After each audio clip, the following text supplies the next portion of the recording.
여러분들 들으신 것처럼 세 분 발제자들이 굉장히 시의적절하고 유용한 발제를 잘 들었습니다.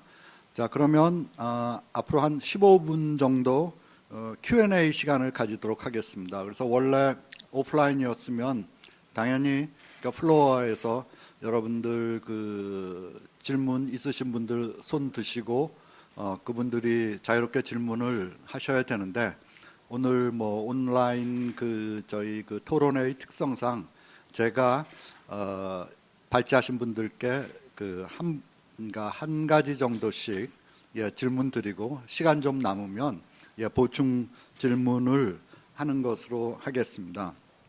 자, 그러면 먼저 우리 처음 발표해 주신 우리 SK 팀장님께 좀 질문을 드리도록 하겠습니다.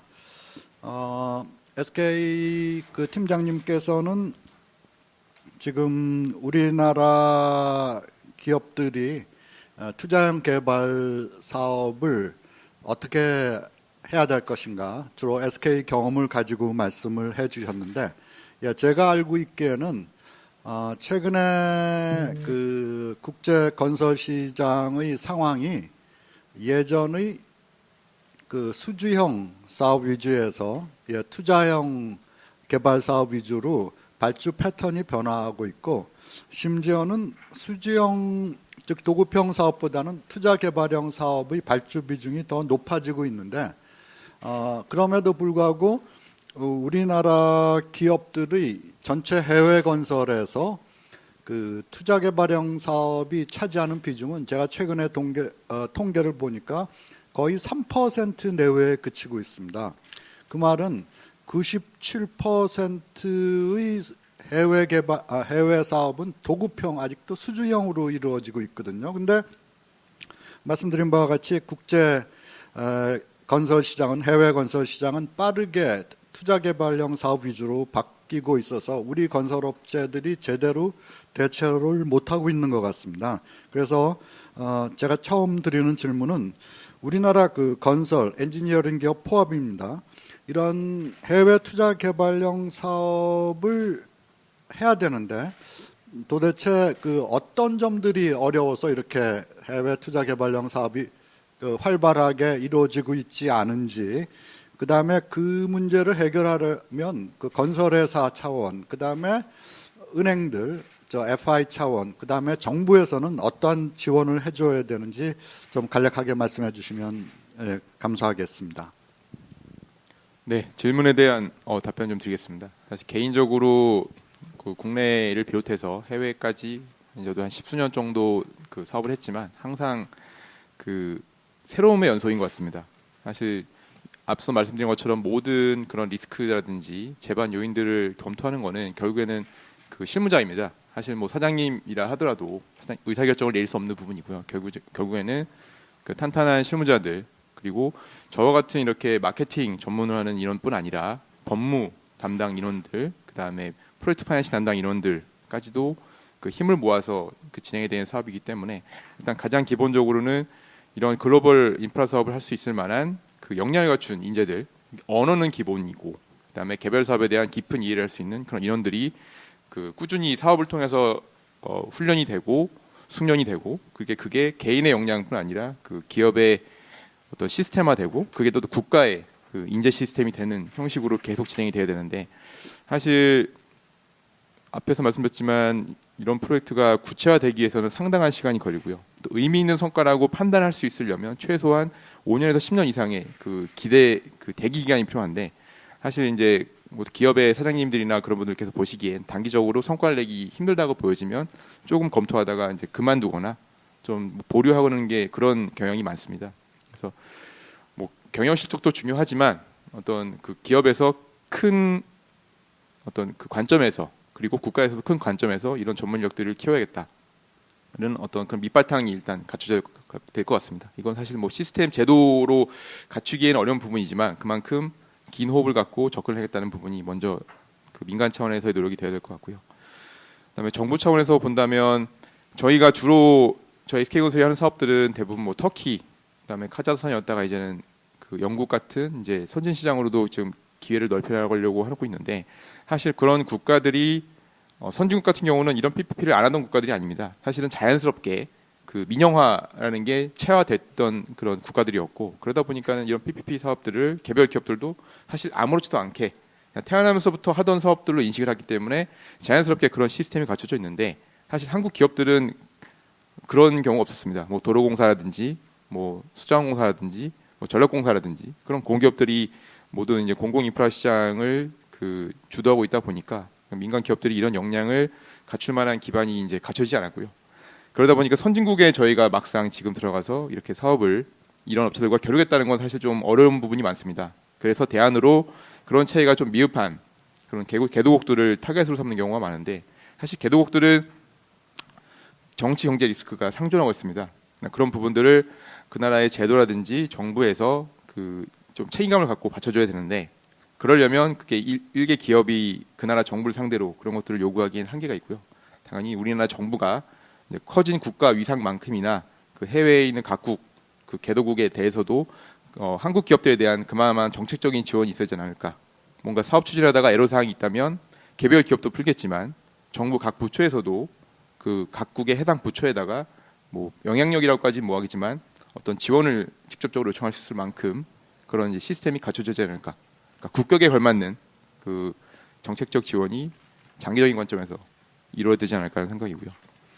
뭐 금융기관점에서 말씀을 드리면 뭐 이미 2015년부터 뭐 다양한 뭐 카인드, GIF 등 간단한 다양한 이런 어떤 그 금융 지원 제도가 개발이 돼서 저희도 일부 이제 그런 부분들을 그 도움을 받고 있는 부분이 있지만 그런 기구들의 어떤 사업을 대하는 방식이나 어떤 수익성에 관한 부분들 그리고 전문성들이 한층 더 강화되어야 됐고요.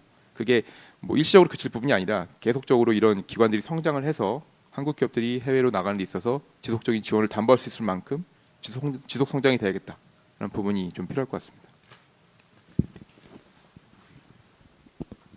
예, 감사합니다. 우리 개 팀장님 말씀 잘 들었습니다. 특히 그 팀장님께서는 우리 그 세 가지 말씀해 주셨습니다. 그러니까 투자형 개발형 사업을 우리나라에서 보다 활성화하기 위해서 전문 인력을 장기적으로 긴 호흡에서 양성하는 것이 필요하다. 그다음에 그 정부 차원에서 특히 우리 그 해외 인프라의 그 주 대상인 그 개도국들의 진출을 할 때 그 정부 차원의 그러니까 제가 알기에는 그러니까 일본이나 중국이 굉장히 그 정부 차원의 적극적인 그 지원이 있는 것 같은데 우리나라도 거기에 필적하는 그러한 그 정부 차원의 좀 집중적인 지원이 그 개도별로 필요하다. 그 다음에 그 금융기관들로서는 지금도 뭐 예전보다는 많이 나아졌지만 좀 더 그 우리 건설 회사들이 진출하는 특히 해외 투자 개발형 사업에 좀 맞춤형 지원이 필요하지 않을까 하는 그런 말씀을 해주셨습니다. 정말 그 각 부문 참여자들이 정말 그 잘 새겨들어야 하는 그러한 제안이라고 그 말씀드릴 수 있겠습니다. 그다음 두 번째 질문을 드리도록 하겠습니다.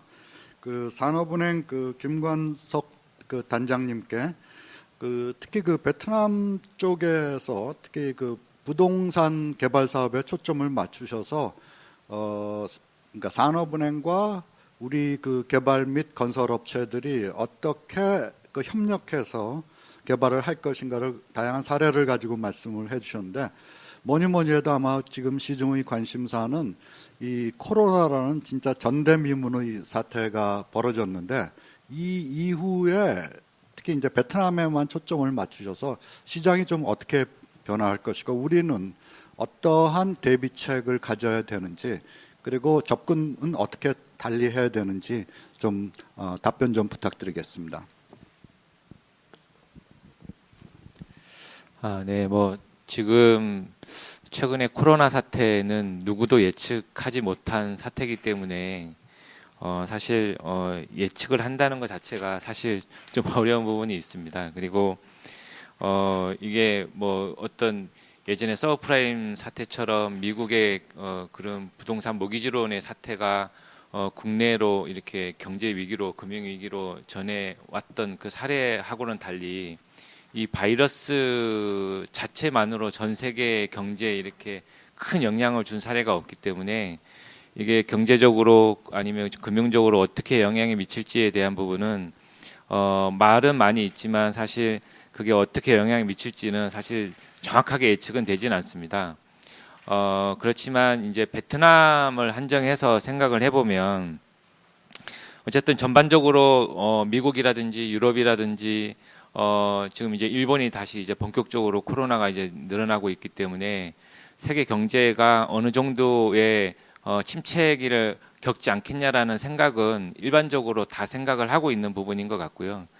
거기에 따라서 베트남 시장도 영향을 안 받을 수는 없을 거라고 생각을 합니다. 영향은 반드시 있을 거라고 생각을 하고 특히나 호텔이라든지 관광 업종 쪽은 직접적인 아마 타격이 있지 않을까라는 생각을 합니다. 그래서 거기에 있는 업종에 있는 사람들은 여러 가지 뭐 방향으로 지금 이제 대책 회의를 하고 있고 특히나 유동성 위기 부분 해소하기 위해서 고민을 하고 있는 걸로 알고 있는데요. 또 한편으로는 조금 좀 위안이 되는 거는 베트남 정부가 우리나라 비행기 들어갔을 때 돌려보낸 것처럼 아주 적극적으로 코로나에 대해서 대응을 했습니다. 그래서 지금 최근에는 코로나 확진자가 거의 안 나오는 수준 정도로 관리가 되고 있고 상대적으로 이제 한국 사람들에 대한 정서적인 면에서는 조금 부정적인 면이 있긴 했지만 그래도 코로나를 빨리 안정시킨 나라이기 때문에 이런 부분들이 좀 반영이 된다면 아무래도 다른 나라보다는 영향이 좀 적지 않을까라는 생각을 합니다. 그리고 또 하나는 사실 지금 저희 사업장이 이제 주로 하노이 쪽에 있는데 베트남의 경제 중심지는 호치민입니다. 근데 호치민은 굉장히 경제 성장을 많이 했고 부동산 가격 자체도 굉장히 높은 가격으로 형성이 되어 있는데 하노이는 지금 2030 계획에 의해서 지금 막 개발을 시작하고 있는 도시이기 때문에 베트남의 경제 성장이라든지 그다음에 하노이의 개발 진행 상황을 볼 때는 여전히 투자 매력도가 높은 도시라고 생각을 합니다. 그래서 코로나는 시간이 지나면 어차피 해결이 될 문제고 해결이 되면 베트남 시장에 대한 투자는 지속적으로 되지 않을까 싶은 생각이 듭니다. 뭐 베트남을 빼고 전 세계적으로 보면 사실 코로나의 영향이 없을 수는 없는데 여전히 앞에서 말씀드린 대로 어쨌든 금융기관과 같이 공동으로 진출하는 그런 전략 자체가 이러한 리스크를 줄이는데 도움이 되지 않을까 그렇게 생각을 합니다. 예, 감사합니다. 예, 김관석 그 단장님께서 제 질문에 답변해 주셨습니다. 그러니까 코로나 사태가 베트남 부동산 개발 시장 그리고 우리 기업 금융기관들의 진출 전략에 어떠한 영향을 미치는가 정말 그 어려운 질문을 드렸는데요. 뭐 사실 코로나 사태가 아직 끝난 게 아니고 지금 한참 뭐 우리나라는 어느 정도 좀 소강 상태에 접어들었지만 우리 주변에서는 굉장히 지금 뭐 앞으로 어디로 향할지 모르는데 그 어려운 질문에 잘 대답을 해주신 것 같습니다. 그러니까 답변의 요지는 그 베트남 시장에 국한해 놓고 볼 때 긍정적인 측면과 코로나 사태로 인한 부정적인 측면이 아마 혼재할 거다라는 그 말씀을 해주셨고요. 그러니까 아마 이런 상황에서 특히 그 산업은행이 하노이 쪽에 집중적인 경험과 전문성이 있으니까 우리 이쪽에 그 부동산 개발 사업에 관심이 있으신 기업이나 분들은 우리 김 팀장님과 정말 사전에 잘 그 면밀하게 전략을 짜시는 게 필요할 것 같고 그렇지만 그 호지민에 비해서 앞으로는 호지민에 비해서 이미 개발이 상당히 완료되었고 투자가 많이 집중된 호지민에 비해서 상당한 기회 요인이 있다는 것은 코로나 사태 이후에도 변함은 없을 것이다라고 보고 계신 것 같습니다. 그래서 그 베트남 특히 그 하노이 시장의 그 코로나 지금 사태 이후의 상황에 대해서 그 답변을 해주셨습니다. 예, 감사드립니다. 자, 마지막으로 그 카인드의 이광복 실장님께 간단한 질문 드리도록 하겠습니다. 그 아까 그 발제해 주신 것 중에서 특히 그 KCT 네트워크 국제 공모 결과 무려 23개국에서 80건의 그 신청이 들어왔다는데요. 그래서 굉장히 그 고무적인 그 현상인 것 같은데, 한마디로 우리나라의 한국형 스마트 시티를 특히 그 개도국에 수출을 하는데 현지에서 이렇게 그 반응이 뜨거웠다는 얘기인데요. 그래서 그 KCT 네트워크의 좀 구체적인 내용에 대해서 질문을 드리고 싶은데, 구체적으로 우리나라 정부에서 혹은 뭐 카인드에서 그러니까 그 K 스마트 시티를 도입하고자 원하는 그런 정부나 지자체에 뭐 어떤 지원을 해주는 건지, 그리고 그 뭐 지금 80건이 들어왔다는데 한 어느 정도나 승인을 해주시는 건지, 그리고 그 승인 기준은 뭔지, 그 다음에 향후 이 KCT 네트워크라는 거를 프로그램을 어떻게 발전시킬 것인지 간단히 대답해 주시면 감사하겠습니다. 예, 감사합니다. KCT 네트워크는 이제 국토부에서 작년 11월에 한 아세안 정상회의에서 런칭한 이니셔티브인데요. 해외 정부 대상으로 스마트시티 개발 계획을 이제 지원을 해주고 초청 연수까지 제공하는 프로그램입니다. 다만 이제 예산의 한계 때문에 아무래도 뭐 부득이 공모를 통해서 선정을 했고, 저희가 아세안 행사에서 발표된 이니셔티브라서 뭐 많아야 한 20건 들어올 거라고 생각을 했는데 이제 80건이 들어왔습니다. 뭐 저희가 생각하는 요인으로는 한국이 이제 스마트 강국으로서의 어떤 이미지도 있지만 코로나 영향으로 인해서 어떤 개발에 대한 계획 수립 예산 뭐 이런 면에서도 좀 영향이 있지 않았나 싶습니다. 80건 중에서 저희가 그 보도자료에 나왔는데 총 12건이 선정이 됐거든요. 이 12건을 선정한 기준은 그 사업 자체의 유망성, 그리고 그 사업의 그 국가에 대한 중요성, 그리고 또 한국의 어떤 기술에 대한 반영 가능성 같은 것들을 고려가 됐고, 예를 들어서 말씀드리면은 베트남의 메콩 델타 지역 파일럿 스마트 시티에 대한 예비 타당성 조사라든지, 태국의 콘켄 시에 대한 스마트 모빌리티에 대한 마스터 플랜 수립 요청, 이런 것들이 있었습니다. 이 KCT 네트워크가 앞으로 단기적으로 이제 불러일으킬 효과는 당장 이 12개 사업들이 용역 발주가 될 겁니다. 마스터 플랜 수립, 그리고 뭐 기본 구상, 타당성 조사 같은 것들이 용역 발주가 되기 때문에 이 용역은 뭐 민간, 그리고 공공기관, 국책연구원, 뭐 지자체에도 다 오픈돼 있는 입찰이 될 것입니다. 그래서 이런 것들이 당장 그 기회가 있고요. 중기적으로 봤을 때는 아무래도 이 사업들이 계획이 돼서 실행이 되는 단계에서는 카인드나 LH 같은 뭐 공공기관은 물론 기업까지 함께 이 투자개발형 사업으로 개발할 수 있다는 게 그 향후 기대 효과가 될 겁니다. 다만 이제 투자개발형 사업에 있어서 악영향은 분명히 있을 겁니다. 코로나로 인해서. 아까 그 SK 팀장님도 잠깐 말씀을 해주셨지만 당장 도로 사업이나 철도 뭐 이런 것들에 대해서는 통행량에 문제가 생길 거고요. 발전도 뭐 유가 하락으로 인해서 운영비가 좀 절감되는 효과는 있겠지만 결국에 이게 전력 수요가 감소가 되면은 PPA를 지켜야 되는 국가 입장에서 부담이 되고, 그게 리스크가 되고 나중에 프로젝트 파이낸싱 상환 리스크까지 이어질 수가 있기 때문에 투자개발형 사업에 있어서 분명히 악영향은 있을 거라는 게 제 우려가 좀 있고요. 저는 이 사업이 이런 겉으로 드러나는 어떤 지원보다는 중장기적으로 되게 중요한 효과가 있을 거라고 기대하는 부분은 일회성 사업이 아니라 앞으로 매년 진행될 걸로 기대가 되는 사업인데, 이 80건들에 대해서 저희가 정보, 이 신청서하고 첨부 자료를 다 한번 인쇄를 해봤는데 양면 인쇄로 4cm 두께의 이제 바인더가 한 5건 정도가 나왔습니다. 그만큼 저희가 이 해외의 도시개발 계획에 대해서 많은 정보를 갖고 있게 되고, 올해 지원을 받아서 이 사업이 나중에 한국형 스마트시티로 개발이 됐다.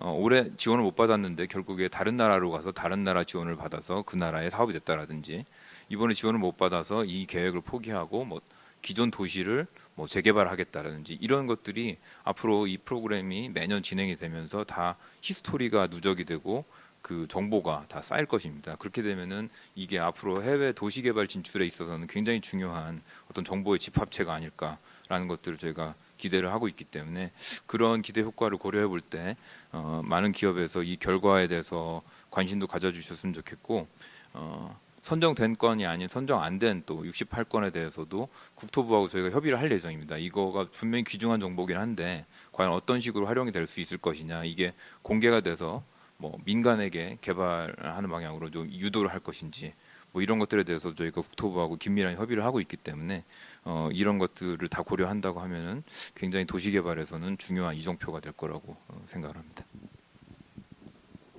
예, 이광복 실장님, 제가 질문한 거 너무 잘 설명해 주신 것 같습니다.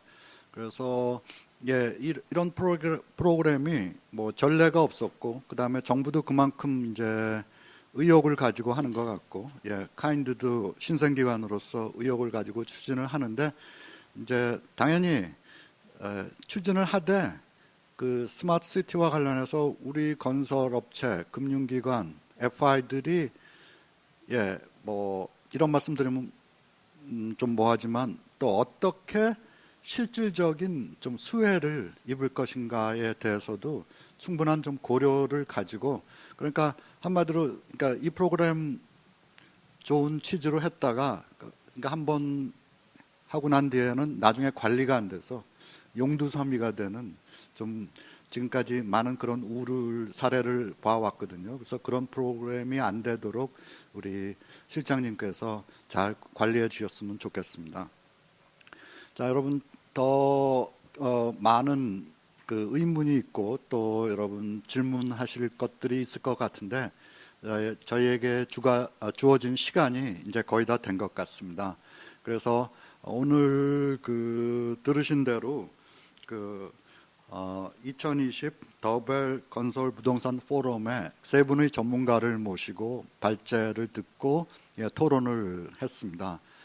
굉장히 그 우리 시의 적절하고 우리한테 꼭 필요한 주제들에 대해서 발표를 해주시고 Q&A에 성실하게 그 답변을 해주셔서 감사드립니다. 또 오프라인으로 하다가 이렇게 온라인으로 하니까 또 새로운 좀 또 다른 안 좋은 점도 있지만 이렇게 좀 더 그러니까 정돈돼서 좀 더 뭐랄까 요약적으로 집중적으로 이렇게 토론을 할 수 있다는 점은 또 좋은 것 같습니다. 하여간 오늘 참석해 주신 세 분 토론자 분께 감사드리고 이것으로 2020 더벨 건설 부동산 포럼을 마치겠습니다. 감사합니다.